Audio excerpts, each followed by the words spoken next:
So Fear and this, chronic illness? so yeah, my chronic illness.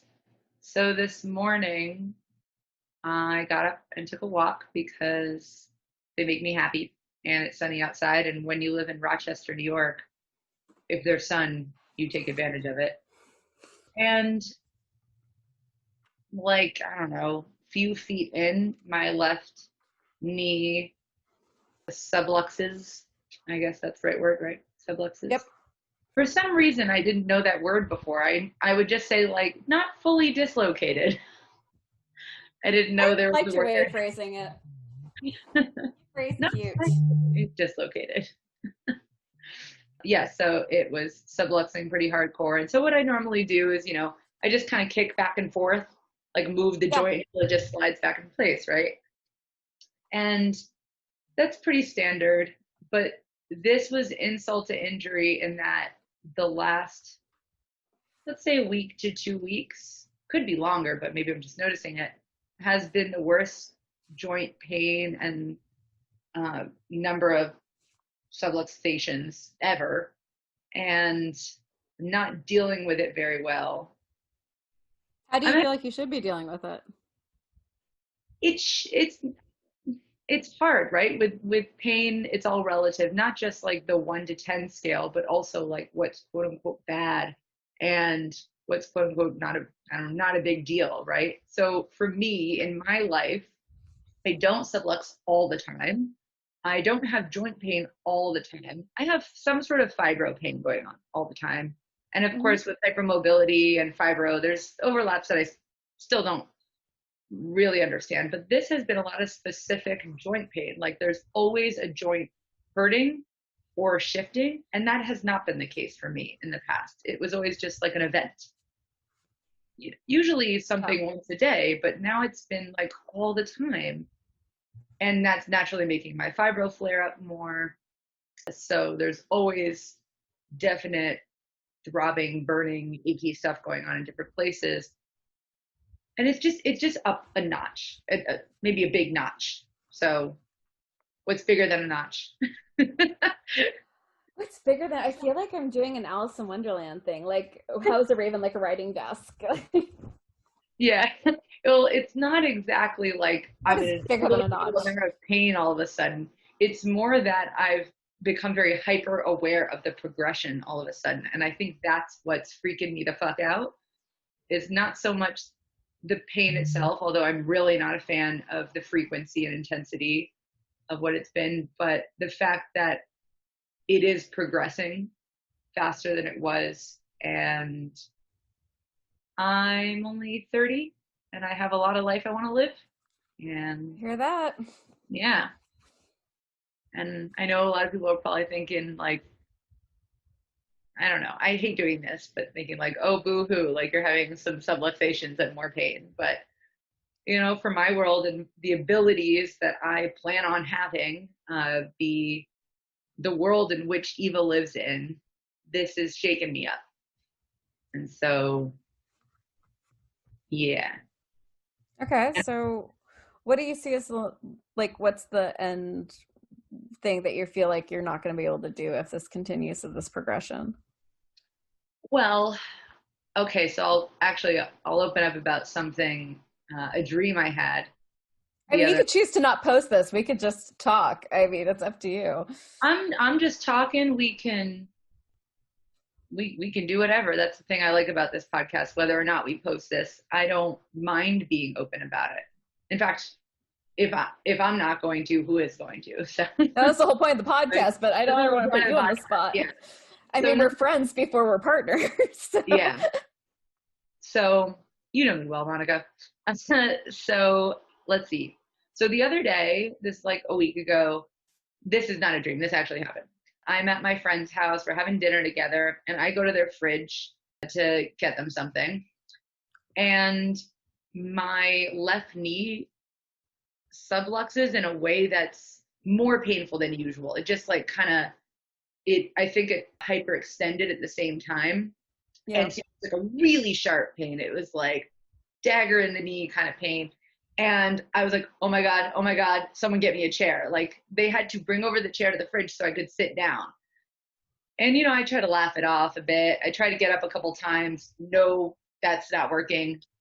Finally, I slip it back in, and it's amazing. There's no pain, like, right? Like, it's fine. And I walk up and down their hall for a while, and I'm like, okay, I'm good. Fast forward to a couple days later, and you and I, Monica, and have been having these conversations about EDS and like what it looked like for you at my age and maybe how to prepare for it.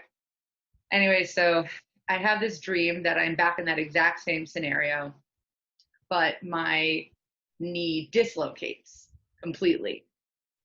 And I'm on the floor crying, saying, this is it. My life is over as I know it. I have Ehlers-Danlos syndrome.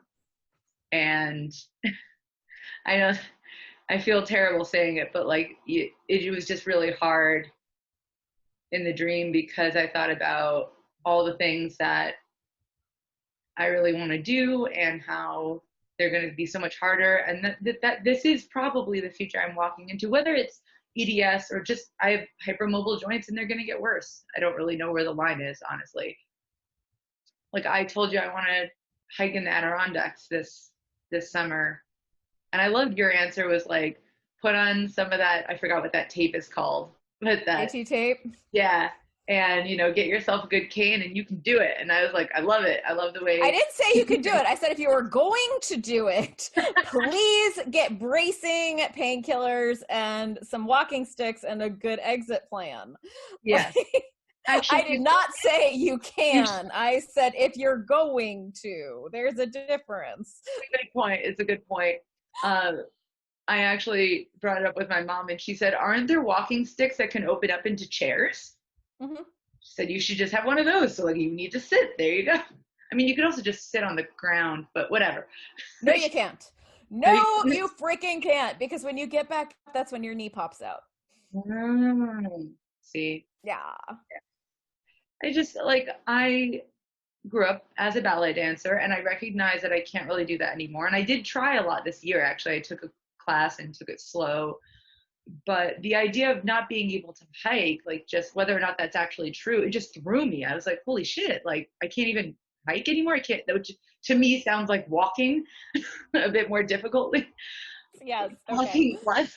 No, I actually like legit hiking, like, all fours if need be. It's the going down. The going down is the bitch. Can't mess with gravity in my joints. Yeah, so I'm just having one of those days where it's just kind of hit me that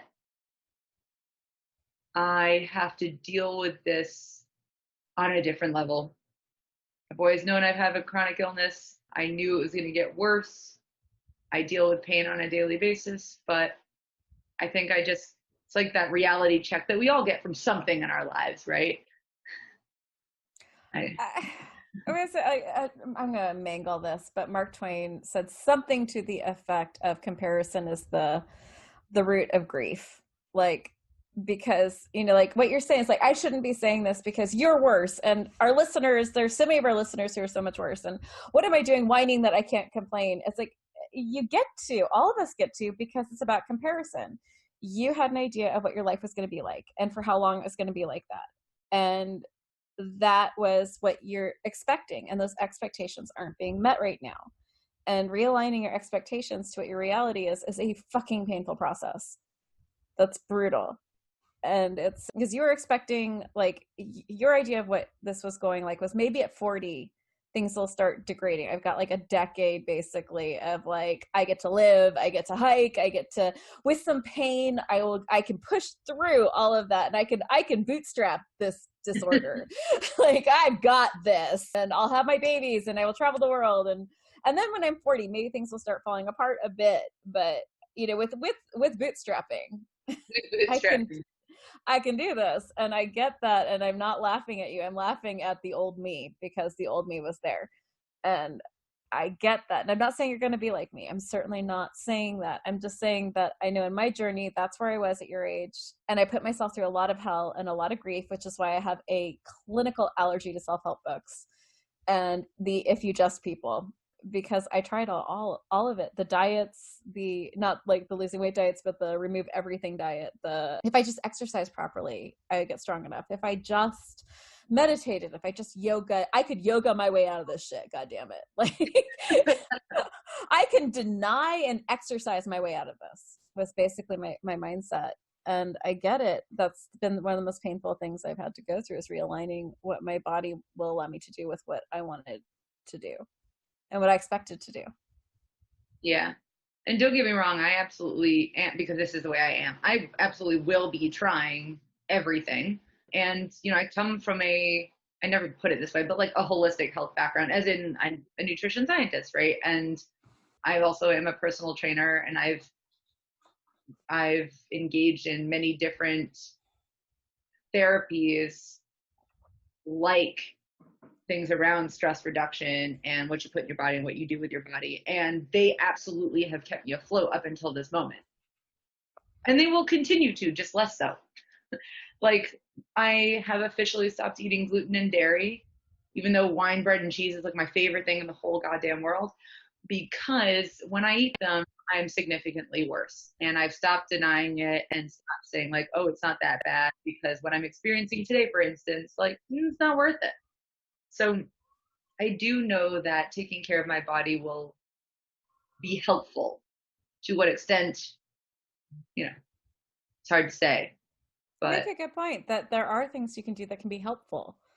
And yeah. then there's been a point in my own journey where helpful wasn't enough to offset the joy.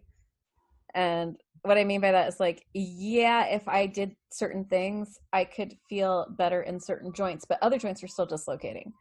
And I was moving from a pain level of like 9.5 to a 9. It wasn't enough for me to say no to some of the things that actually brought me some joy. And that's just my personal, you know, spot in that. And I don't know where you are in that or where you might get to, but yeah. So I know we're very different in our seeking journeys. Yeah, like I really am a person with maybe an annoyingly positive mindset, and I've always been that way. Like, even when I went through a situational depression, what was it, like 7-8 years ago now, and I was legit depressed, and somehow I was still, this is maybe the difference between me having situational depression and clinical depression, I'm not sure, but I, you know, had no drive to do anything. I was miserable to my core, but I went on dates all the time. I moved to New York City. I got a job. Are we sure that dating wasn't what was causing the depression? I feel like dating causes depression. Help. I mean, it had its pros and cons, because I liked people. So I liked meeting people, and I was pretty good at dating. But it also was a terrible thing to do at the same time, because it was kind of like an addiction. Damn online dating. But I met my husband. Anyway, I digress. But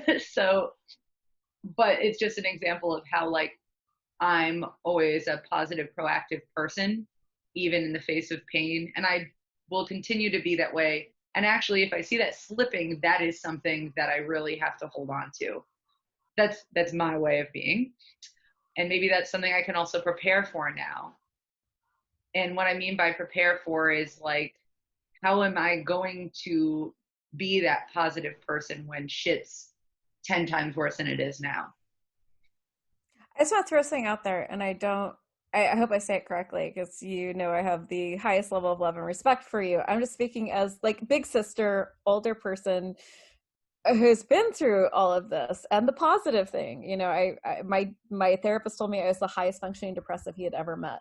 Right. I got that. I understand. I'm just saying one of the things to be really careful about is optimism, and being the good, bubbly person gets put up on a pedestal. And I know I held on to it, and it ended up biting me. And that's not to say I'm not positive. Crying out loud. That's not to say I'm not positive. It's not to say that I'm not, you know, someone who tries to see the bright side, but that can get toxic. And if it's not serving you, it's okay to grieve. It's okay to not be positive about this all the time. It's okay to honor everything you're feeling, all of it, and to allow that in. It's saying the only reason I'm saying that is like literally advice is what you wish someone had given you, or you wish you had listened to when you were doing. That's all I'm doing right here. Is I'm right now in the middle of everyone talking to me about grieving, and realizing I didn't grieve, realizing that I never took the time to grieve, because I was trying to be positive. I was trying to be likable. I was trying to keep the friends who still stayed. I was trying to justify why the friends left shouldn't have left. I was trying to be something that was still worthwhile, and I thought that the positive was the key to that. And I'm not saying that's you. I'm just saying, like, in my world, that can bite you, and you just make sure that what's serving you doesn't end up killing you.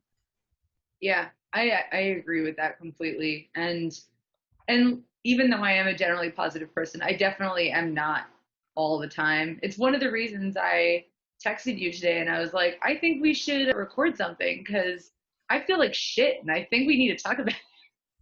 I'm all for it. I mean, I go on Instagram Live all the time just because, like, I feel like shit and I'm lonely as hell. Yeah. And it's like, I just, like, you said you were scared. And I was like, that's fine. We're scared about two different things right now. But yeah, I was terrified this weekend because we thought I had an appendicitis and I couldn't go to the doctor. And it was like, so I had to self-diagnose myself all weekend and just keep watching my temperature to make sure that I didn't burst my appendix and then have to have a more major surgery. But like, fear is such like an intense part of chronic illness, and I think we're all rushing to accept it. We're rushing to live the spoony best life and all this bullshit of like positivity, and it can get so toxic because there's a lot we're scared about. We are scared about our finances. We're scared about losing the small things we have. We are always grasping at sand as the tide goes out. Like, there's so much we're scared of. So I actually don't see it as, there's definitely toxic positivity out there. Let me just say that definitely exists. But when I think about positivity, I mean it be what you aim, like that's what you always aim for. And hopefully that's your general. That's what you aim for. I aim for being a sarcastic bitch. Don't put that on me. So I aim for drag queen level sarcasm. I aim for that level of tea and shade. Like, give me Bob the drag queen. Give me Bianca Del Rio. Like, give me the sarcastic, snarky bitches. Okay, so some for some. Speak what I for mean yourself. with positivity is, because I mean, talk to my husband and my friends. I'm definitely not always Miss Positive. I do try to be positive when others are not, unless they really need me to shut the fuck up, which I will do. Because sometimes they're like, okay, no, this is not what I need right now. I don't need your happiness or your positive outlook. Just, as I tell my husband to knock the Pollyanna off. I'm like, stop the Pollyanna. Like, exactly. So yeah, I don't see myself in the future, because I haven't been like this until now, being someone who's just like, what's the positive way to look at this always? Because sometimes you just need to complain and wallow and be present with, well, the pain, the emotional and the physical pain. And sometimes I enjoy that. Actually, I enjoy that a little bit more than care to mention, but that's usually on an emotional side. We'll get into it now, but we can. What else are we here for? I'm a bit of a masochist sometimes. And there's a certain lovely maudlinness of like the Victorian, like on the fainting couch, just give me all of Netflix and let me just wallow. Well, yeah, it's kind of like that. Yeah, no, I'm there. I'm here for that. Why do you think I finished Netflix? Like, I am done with Netflix right now. So this wasn't in terms of chronic pain, although I probably had seen something for that reason. Oh, I do with ballet. Getting off topic. So other than ballet aside, I've had two, I guess, traumas in my life. And when I say trauma, I mean like things that have clearly impacted me will impact me for the rest of my life. And like they have manifested in pain and nightmares and all sorts of things. One of them was ballet, and the other one was my reaction to a breakup, and which led to at least a 2-year depression. And I got so comfortable in that space of being depressed and heartbroken and really hating myself. That's really what that was. That even when I'm happy and in love, like, I'm still happy and in love, but like even really early in my relationship with Zev and everything was fantastic, I would want to watch these movies and look back at pictures and all this stuff that would make me feel terrible. And I actually talked to my husband about it one day because we're very open. And I admitted to him, like, sometimes I just like to watch these sad movies about heartbreak and wallow. And he said, there is comfort in what's familiar.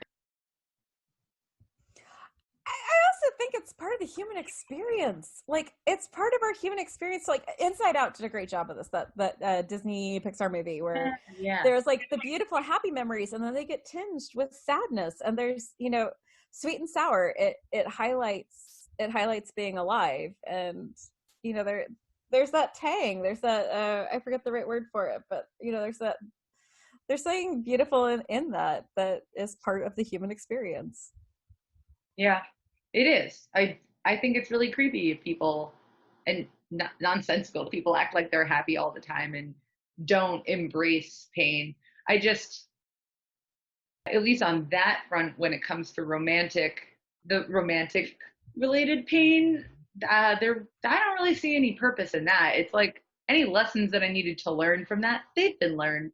So I definitely Right, my still, little niece is like texting me. My poor little niece is like, "Talk to me," and I'm like, "I can't talk to you right now. I will talk to you when I'm done. Stop." I oh, love that my was niece. just, Yeah, auntie, mommy, wrangler of teenagers. Yes. I think that the problem is, like, I don't, whatever someone is doing with their life, and if it makes you get through the deep dark, cheers, mazel tov, blessed be. I bow down as long as you don't take me with you. Like, I don't mind if you need to feel positive all the time. I'm just going to warn, watch out for it biting you. But if you turn to me and you tell me I need to be positive and I'm making myself sick because I'm not positive, then we have an issue. Then we're into the goop yeah. territory. We're into that Danielle Laporte territory. Or who was the one who just ran for president? Oh, for crying out loud. Marianne. Oh, it's not going to come to me. She ran for when you remember the Democratic stage was like 30 people, and you're like, Yeah. what the actual? One of them was one of those self-help guru people, and like, I actually don't know. Anyway, there's a whole group of people who are out there making money on you need to be positive or else you'll be sick. And it's that special brand of blaming the sick person. Like, you would be better if you only. Yeah. Yeah. And that can lead into what you were just talking about the need to have that maudlin moment. They feed on that. They absolutely, that's their into the chronic illness community, is that self-degradation, that I deserve to be sick because I didn't. I think I find positivity more than anything in actually being real. So maybe positivity isn't the right word. So, for instance, I decided to call my podcast segment Human Care, not like positive health care, right? Like, I really want to focus on conversations and ideas and stories around what it means to be human. And for some reason, being vulnerable about being human, uh, that is positive to me. Okay, so be vulnerable. What are you scared of? You're scared right now. What is it that your life could look like, worst case scenario, that frightens you the most? It's a really good question that I haven't asked myself. That I am not capable of living an independent life. And when I say independent, I don't mean like literally, because I hope to always have my husband and I hope to have kids, but I mean having a life that isn't just them. Because I respect any person that does what they want to do. So if they want to be a stay-at-home parent, that's wonderful. It's just not something I ever saw myself being. I always wanted to create something for this world that wasn't just my kids. And some people may say that I'm not going to be a good mom for that reason. Everyone has weird opinions on that shit. But no, I want to bring something to this world that isn't just my kids. And I know I haven't had my kids yet, so who knows? Maybe I'll disagree. I don't know yet. But so this may make you vomit, but like on almost a daily basis, I journal. It's a And low bar right now, by the way. I mean, like me vomiting is like low bar. we're vomiting a lot these days. Sorry. Oh Okay. my God.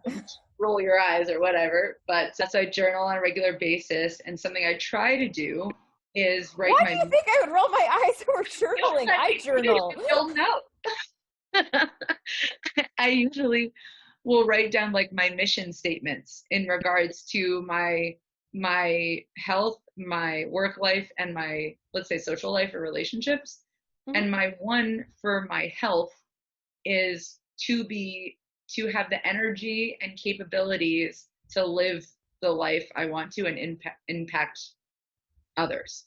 Okay, so what does that look like that your body is necessary to create that?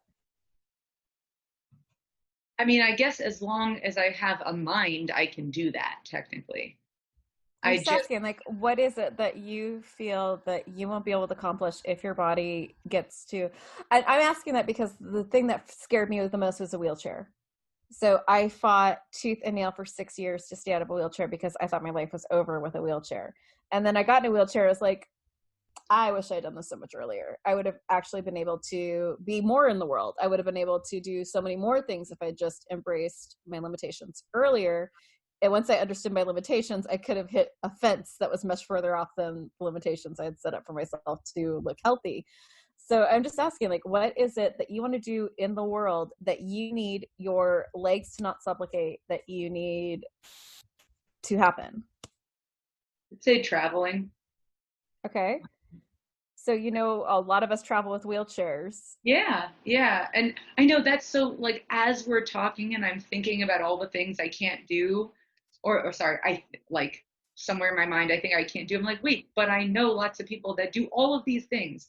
And in being part of this world, this invisible, not broken world, Wellacopia world, I have seen everything. I've seen people who have nothing do everything. People who don't have any limbs or like can't see or speak or like I've just I've seen everything. Yeah.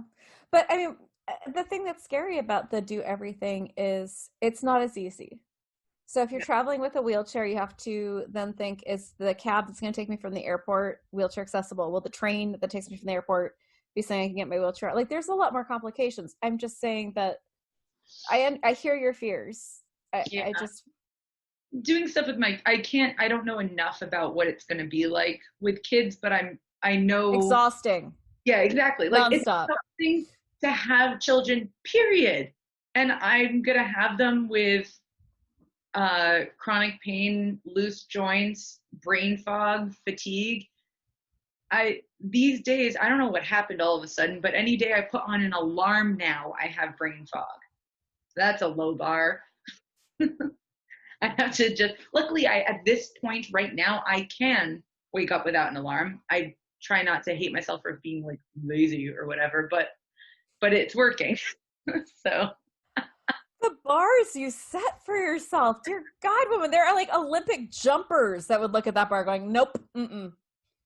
You know, when we have chronic illness, we're not supposed to set the bar higher, right? Like, no, I got that's what we're supposed to be doing. I got a problem, Monica. You think? I'm only teasing you because I do the same thing. If I hit ground zero with my pain, I force myself to do my physical therapy just to prove that no matter how bad it gets, I still can do the thing. So I'm teasing you because I'm teasing myself. I do the same shit. Yeah, I just always wanted to be, I always hate saying this out loud, but I realized it like a year ago that I have the need to be extraordinary. Mm-hmm. And that's just a ridiculous thing for anyone to aim for. That is not what one should aim for in life. Obviously, I want to do so being of service to people, but now I think, so I know it's not that specific. It's not like a wheelchair, but I think it's this general idea of not only are you not going to be exceptional, you're going to be below average. And that terrifies the living daylights out of me. I mean, if anything highlights how much ableism gets into our bloodstream, I think what you just said is like the ground zero for how ableism in our world has like absolutely integrated the souls of all of us. It's terrible. that like if we are, and I am not, please understand everything you just said, I have felt, I have thought. It's why I stayed out of a wheelchair for so long, that I thought I would be less than, that I would be damaged, that I would, like, I went through all those feelings. I fought so hard to stay out of a wheelchair, and it wasn't some, and that's the problem, is we put this idea that this fight against the mobility aids is somehow noble, that it's not a personal, like, this is a noble thing that this person fought for a year so they could walk down the aisle in their wedding, you know, that stuff kills me. It's like, fine, you personally want to do that, cheers. But as a society, all of us, like, cheering someone on because they put themselves through tremendous levels of agony and pain to walk down an aisle instead of widening the aisle and using their wheelchair so they could enjoy the moment and be present in it, instead of, like, you know, like, we put so much pressure on ourselves and others to work really hard at hiding or mitigating their disability, as if our disability is giving up, as if visualization of our disability is giving up. And I mean, however you want to fight this, you know, I'm behind you. I will support you 120%. I'm just saying, this has been my struggle. This is what I've watched other people struggle with. And this is how society has taught us to hate ourselves. Yeah, I definitely see that. And I am never someone to be fake. That is something I always promise myself. Again, going back to the idea of being human in whatever ways one needs to be human. It's interesting how I actually don't ever have a problem being vulnerable. In fact, I like it. That's why I'm good with doing a podcast about it. This is why we like Mrs. Maisel, like how she was like, I have this weird need to get up on a crowd and tell everyone everything. It's a compulsion. Like, yes. Definitely something I have, or listen to other people do it and then chime in or whatever. But I really, really love that. I remember if there was a but coming here. What was I talking about? We just need to name our podcast Two Women with Brain Fog Trying to Make Sense of a Conversation. What? And there was also something happening the other day. I'm not going to remember this. Oh, I forgot the word wasabi earlier today for like 5 minutes. That was annoying. But I just did a 2-hour podcast interview where I was like, words, the word door. Yeah, I think I know what that means. Sure. The brain fog, the forgetfulness, forget about brain fog actually, because I see different types of brain fog. There's the brain fog I have where it's just like literally the feeling of being drunk without the happy part of being drunk. They just How do you physically. get that one? I want that one. No, it's not nice. It's just being completely out of it. It's like I can't literally focus or mentally focus. Figuratively focus. Literally and words. No, physically, that this is what I meant. I can't physically focus and I can't mentally focus at the same time. So I just feel like I'm in a big cloud. Well, or fog. You know, it's called brain fog. That's why that has that name. Do you have a knot in your hair? What are you doing? I'm telling you, the Jewish hair problems are real. I mean, I get dreadlocks by like noon if I don't braid my hair or put it in a bun. It's insane. It like, yeah. My dad had like the 1970s Jufro, like the full afro in the 70s. And my mom has like the super like fine European hair. So I got the best of both worlds, which means dreadlocks. Interesting combo. Oh, it's really cute. Interesting. So anyway, the other day, someone was talking about how they're forgetting words, or they forgot like a couple words, and it's really scary. And these were signs. It wasn't someone being a hypochondriac. It was like they were older, and it was like a big deal that they were forgetting words. They knew that it was a sign of them getting older. And I was like, what? That's every day. That's a nothing day for me. I forgot that what I experience is not normal. Now I remember what it was. It wasn't a forgetting words. It was mixing them up. Saying, I do that thing. Well, I do it all the time. My kids laugh at me so much over that. Like, and I don't hear it. Like a lot of the time I don't hear it, or I'll just pause afterwards because I have to go back in my mind and go, did I say what I think I said, or did I say something else? Because I'm not really quite sure. I will often say the exact opposite word of what I mean, which is very odd. I unfortunately, with directions, will point right and say left. And I people did think that yesterday. I do it a lot. My poor husband, he was driving me somewhere, and I was like, you need to make a right-hand turn here. And he starts going over, like, what the fuck are you doing? He's like, I like, oh, no, I meant left. How did you not know I meant left? So the other day, Zev says, right, he's giving me directions, and he says right, and he points right, and he saw me hesitate for something else unrelated to direction. I was just looking a little longer at crossing the street than he thought, and he goes, oh no, I said, like, you have to go left, and I said, I know what way left is, and he goes, well, sometimes it seems like you don't. You say one way, but you mean another, and I said, that's different. I know my right and my left. I just say the opposite thing. But if you tell me which direction to go in, I'll know what direction to go in. There's a difference between verbal processing and mental processing. I viscerally feel that one. Yeah. Yeah, so that was just a fun conversation. I swear, like, half of chronic illness is like, is this my illness? Am I getting older? Am I distracted? Is this a side effect from my medication? Am I dying? Am I dying? That's what I want to tell my father. I think I did try to tell him once, because I don't know where he is with any of this, like in believing that I have anything, understanding what I'm going through. I really think he doesn't. And I love him with all my heart and soul, but I don't know, he can't wrap his head around something that is invisible. And my diagnoses are pretty vague, right? I have fibromyalgia and hypermobility syndrome. And because they're diagnosed symptomatically, although you can definitely see things happen in my joints, I think he just has a hard time with it. And also I was a dramatic teenager, blah, blah, blah. So he just thought I was being a drama queen. Anyway. Okay, can we just, no, I want to just step back, because I want to look at dramatic teenager for a second, because I feel like we get labeled that way, but we grow up in constant pain. We grow up with constant low-level abuse that's been, like, systematically accepted. Like, this shit that teenagers go through, like watching my own kids and the stuff they went through, that is not any different than the shit I went through like 30 years before, which should have changed by now. I don't know how they all don't have nervous breakdowns.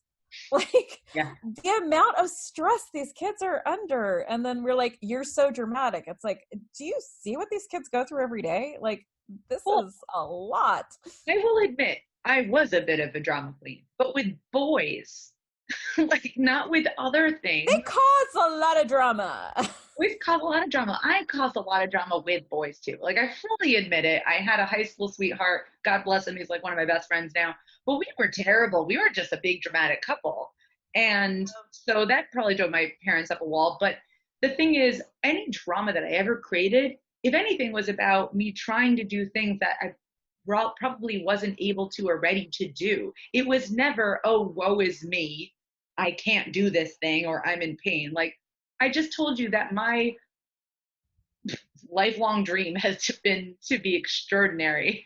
Why wouldn't someone who wants to be extraordinary as a teenager, especially when their head's in the clouds, want to complain about pain and being unable to do things?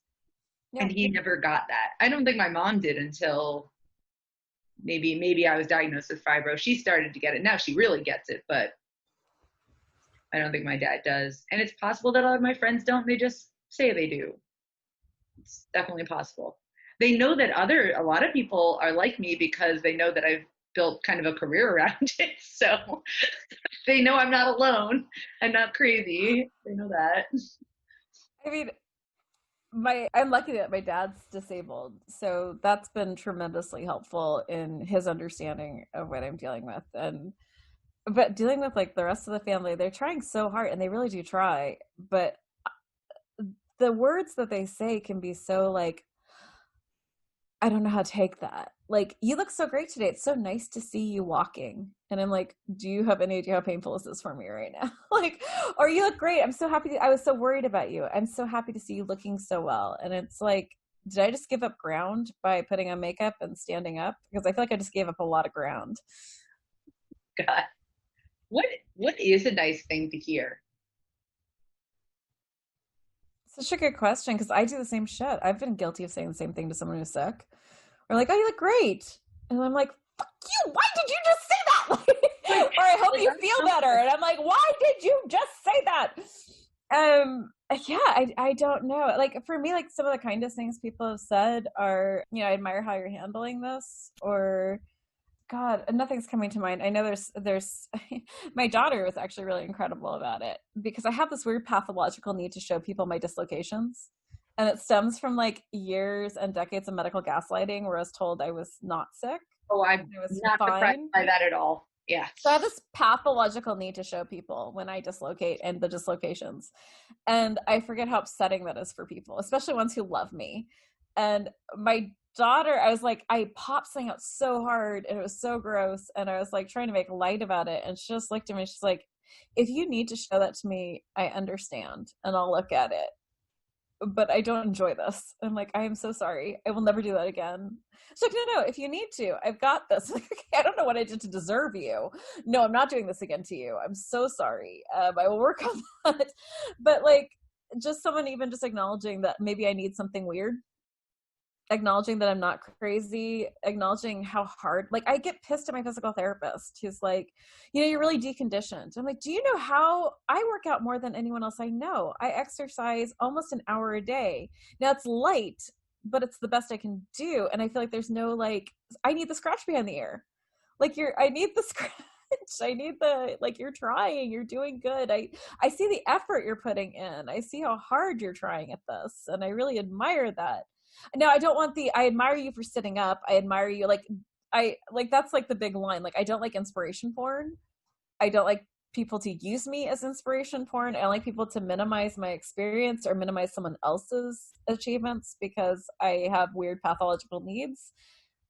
But I do appreciate someone acknowledging the work I do. I don't appreciate someone acknowledging my existence, like the ability to exist. Like, you woke up today, yay, you did this basic bullshit, yay, we're so proud of you. It's so inspiring that you like are humaning, which granted I can't do all the time, but I mean, I deeply appreciate, you started a podcast that's helped people and pissed off a lot of people apparently, but you did the thing, so that's inspiring. Or you wrote books, that's inspiring. You started businesses, that's inspiring. Like, those things I appreciate that you're inspiring. I get really pissed off by you hit the bare minimum of human. That's super inspiring. Yeah, it's more about the effort behind it rather than the physical what you've done. That was a lot of rambling to get to. I can't think today. I'm really sorry. I was hoping eventually I would hit something that was like meaningful and important. I don't think I did. No, you did for me. And it's important for me to hear because I always really want to be sensitive of others' emotions. Now, I recognize that I can't always be, and some people are just going to take things certain ways. But I do like to say positive things about people. I definitely compliment people a lot, but I always do it genuinely. And you should know this, Monica. I'm going to say it again. I never compliment unless I mean it. I'm not a fake complimenter. I've been like debating whether to say this to you or not, but I think I will. And I hope it's not a bitchy thing to say, but I will say it anyway. You do seem to, in your language, put yourself outside of this community. Like, you're always like, how you always talk with the community super respectfully, but you are a part of it. And I don't think you've embraced that you are. You spend a lot of time like trying to not be disabled, trying not to be chronically ill. And I get that, and I totally honor that part of your journey. But I'm just saying, like, if you hear yourself, you're always distancing yourself from it. And you're not an advocate for this community without being a part of it. You are a part of this.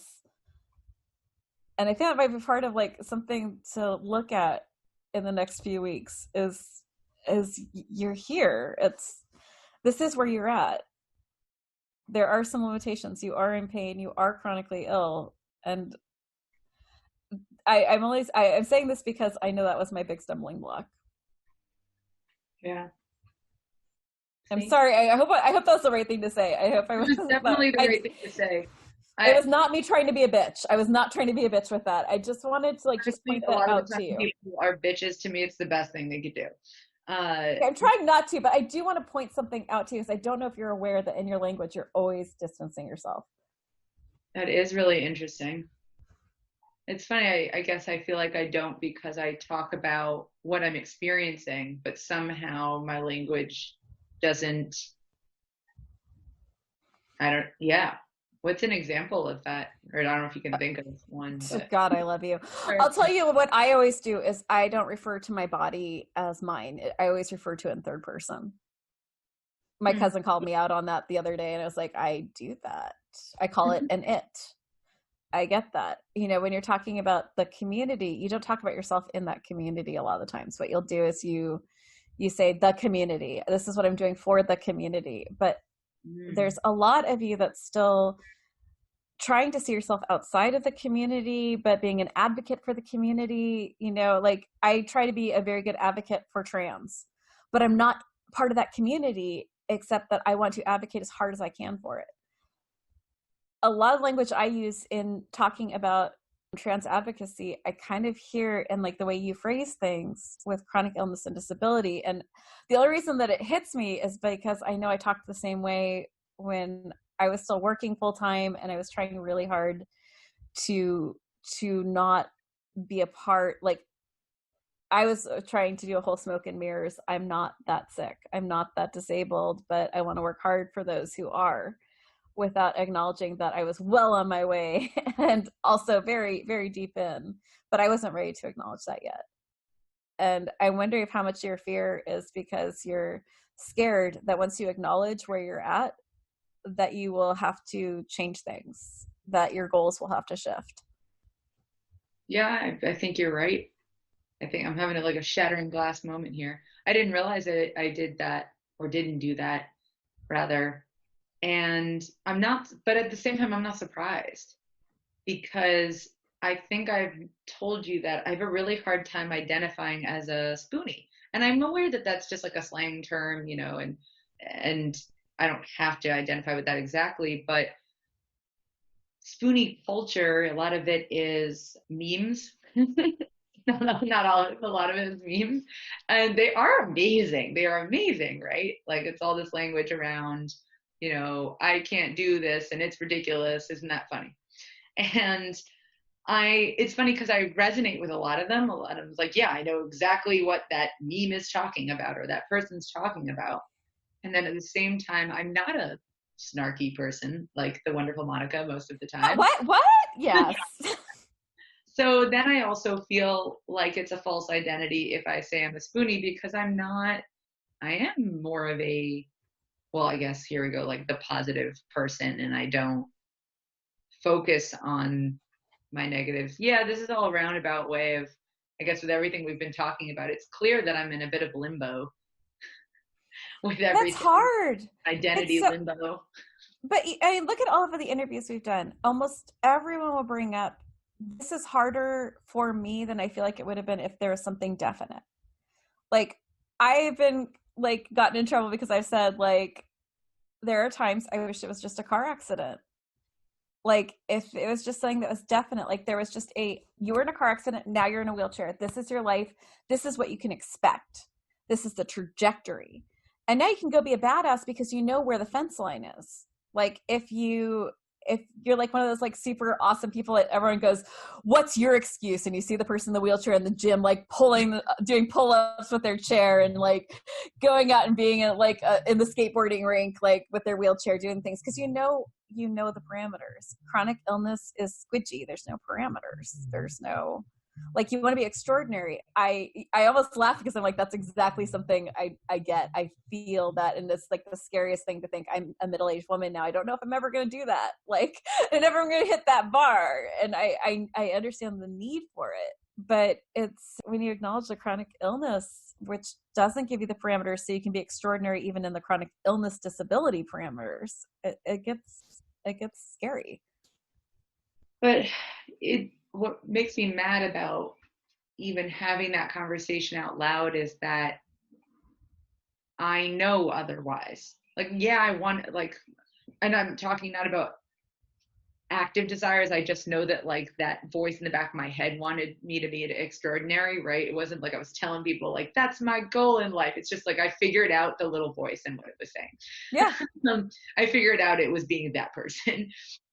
And I mean, you weren't the politician like in that show. I'm freaking loving that show, by the way, but what? no, you haven't seen it. Oh my God, please go watch it. It's so good. But yeah, his whole thing is, I'm going to be president of the United States. Like, I'm going to be extraordinary. And I know what show you're talking about. Yeah. Yeah, because I saw I get that you are not that person, but yeah, no, I feel like the drive. I didn't realize that was happening, but it was a tiny voice in the back of everything, like motivating me to do all these crazy things that really I just wasn't ready for. And that's fine. It's just like I pretended I was. Yeah. You know, like starting a health tech company with no money and no one to help me. I mean, I decided I was going to be a ballerina at 13 and started working 3 times a day to get to becoming a professional ballerina. And then I was going to be the best. Yeah. And then I was going to be a professional writer. And then I was going to be the best teacher ever. And then I was going to be the best mother. Spoiler. But no, like there's this drive for some of us that we're going to be extraordinary. And I think that with ableism, we really decide that our bodies are that vehicle to becoming extraordinary. Yeah. And so I guess what I was getting at is that it's not the case. You can absolutely be, first of all, I'm not saying one should strive to be extraordinary necessarily, but you definitely can be. It's just a lot harder. But extraordinary human aside, I can be, I want to say I could be anything I want. It's not really what I mean. There are things that I will love that I will always be capable of doing. It's just might not be what I thought. And I will definitely have the ability to impact others, like me or not like me. I just have to work within the boundaries of my illness as they progress. Right? Right. So saying we've you and I have talked about a lot, which is kind of changing the expectation and the language. So if you're going to say, I need to be extraordinary being a mountain climber, I'm going to be the best mountain climber ever, you've really limited, a lot of things, physically, emotionally, everything. If you decide that's the one and only way you're going to live an extraordinary life, if you define an extraordinary life as a life filled with purpose, that becomes very different. Or like if you focus on, oh my God, my words are so bad. But if you're focused on ideals instead of specifics, I want to live a life of compassion, I want to live a life of purpose, that becomes something that you can mold.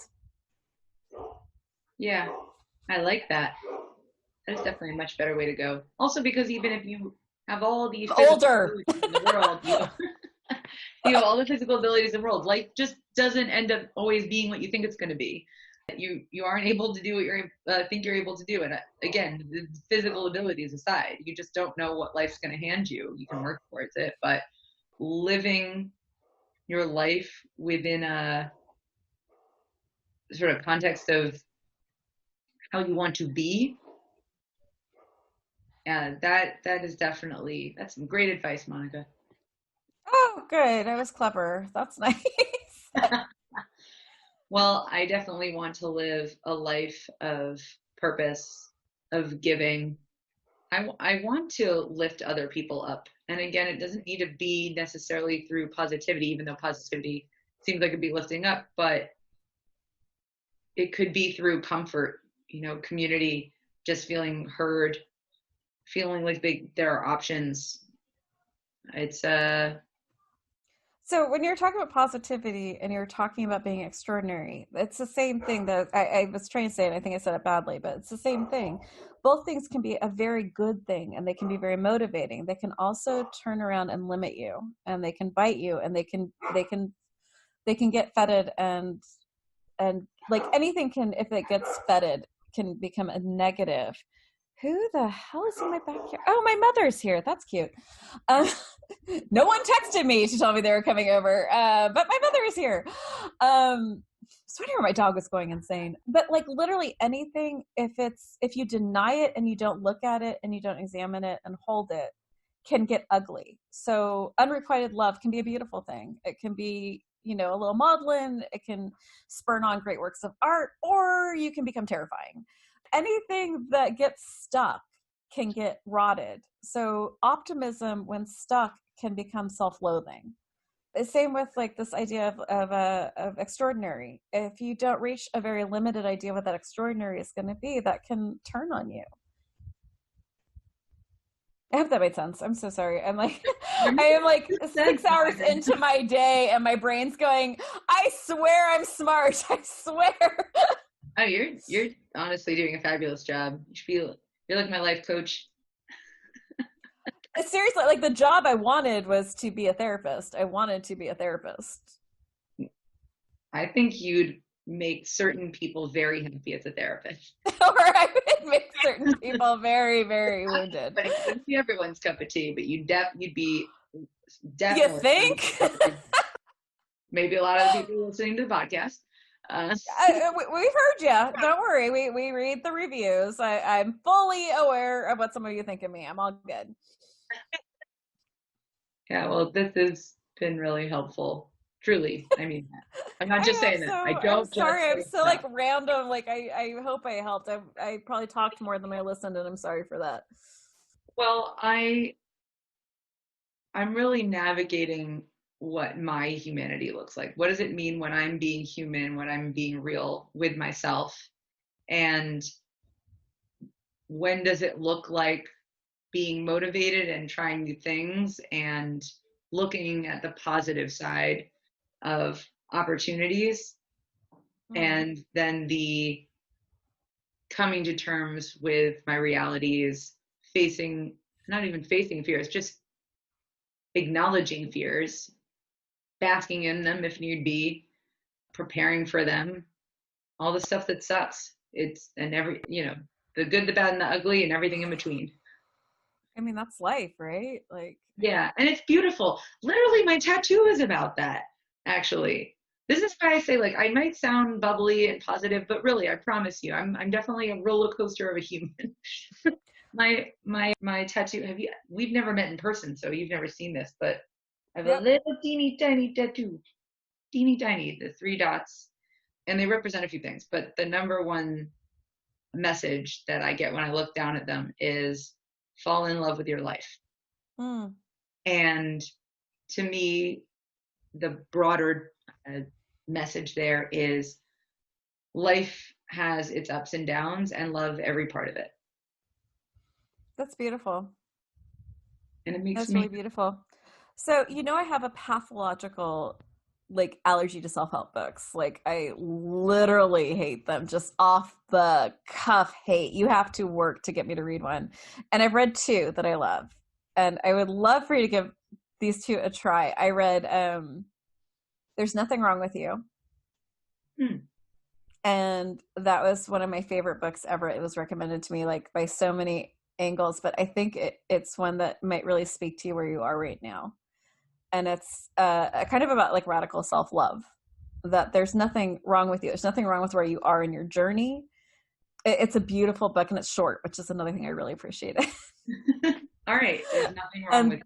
There's Nothing Wrong with You. It's one of my favorite books of all time. And I don't even own a copy because I keep giving it to people. So I need to just order a case of it, because it's the one book I gift all the time. The other book is like to my tattoo, which I got. It says Muchness, and it's from the Alice in Wonderland movie, the first one. And it was the whole thing of, but you lost your muchness. And this idea of like when we're children, we're so purely ourselves. And around like 9 or 10, we start really getting railroaded into figuring out what our cage is going to be, what we're going to decide to lock ourselves into. And I'm reading a book right now that got recommended by 8 different people. I was not going to read this book. There's no way I'm touching this, and I'm loving it. It's called Untamed. And it's incredible. But I think those are probably the only 2 self-help books I will read. But just from like what you're dealing with right now, I think that would be probably my best advice, is to read those, especially though There's Nothing Wrong with You. It's what I feel like I'm always like yelling at you. like, you are so amazing. You are so wonderful. You are such a fantastic human. I'm grateful to have as a friend. And you're always like, I always feel like you don't give yourself enough credit for like who you are and the person you are. And you're always pushing yourself, which is cool. There's nothing wrong with pushing yourself, but I'm always worried about you. Oh, well, thank you. I mean, Jewish mom, so I'm always going to worry about you. Like, that's just, you get into my stratosphere and the Jewish mom is going to kick in. I'm going to feed you and I'm going to worry about you. That's just, there's nothing I can do. It's in my genetics. Yep. I understand that very well. And Yeah. I am very just wait. I swear, if you end up having babies, you're going to be like, oh my God, it's genetic. It literally is just like all of this. I'm not wondering if that's how I'm going to be. I will be a Jewish man through and through. I just hope children don't resent me for it and that they don't mind too much love. Because it's never too much, in my opinion. But.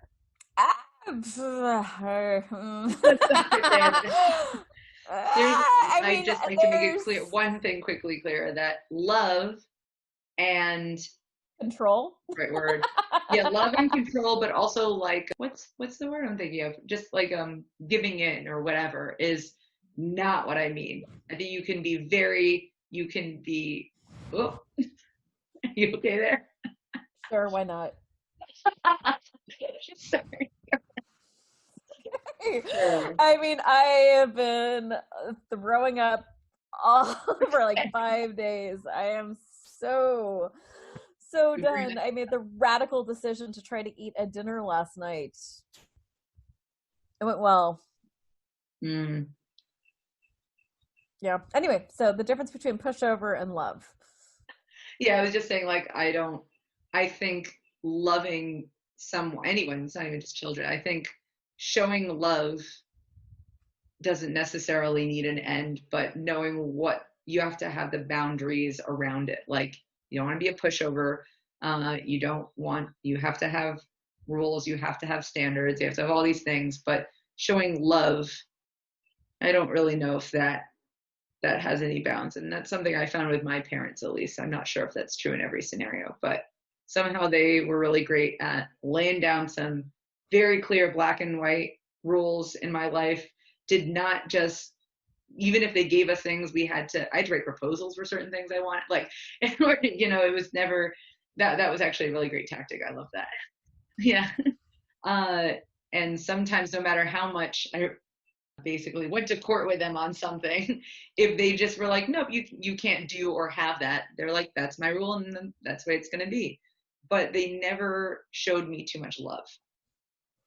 And that I really liked. Yeah. Yeah. And the thing I'll tell you is, like, as we're talking about fears and self-acceptance and self-loathing, that is something that you're going to need to deal with, because if you don't deal with it now, I promise you your children will show you the most terrifying mirror you've ever seen. Like, kids, everything that you have not emotionally dealt with, your child will bring to you and lay at your floor like a cat bringing you a dead rat. Like, they will lay all of your emotional shit you have not handled yet on your floor at your feet, and you will have to deal with it then. Like, it's been, if you want to look at the positive way, it's some of the most intense therapy I've ever been through is raising kids and having to deal with stuff that I wasn't ready to touch. Goody. Yeah. So I'm just saying, like, the stuff you're dealing with now, the work you're doing now, becoming a parent or not isn't the point. It's just that becoming a parent is a short circuit way to dealing with all the bullshit you don't want to look at in yourself. That's the quick way to it. But you're doing the work now. So parenting or not, you're doing really important work on yourself and, like, asking the questions of who you want to be, what's serving you and what's no longer serving you. And that's really important, because sometimes the things that motivate us and really helped us through our lives can turn around and bite us. And then sometimes we have to let go of them for a while or change tactic. Thank you, Mama Monica. Not Mama, big sister. I'm not that much older than you. Mama Monica sounds good though. No, it doesn't. No, I've got to. I'm good. I'm all done. I was a big sister. There you go. That works. It's actually age appropriate too. Yeah. Okay. Well, you go hang out with your mama since apparently she's home.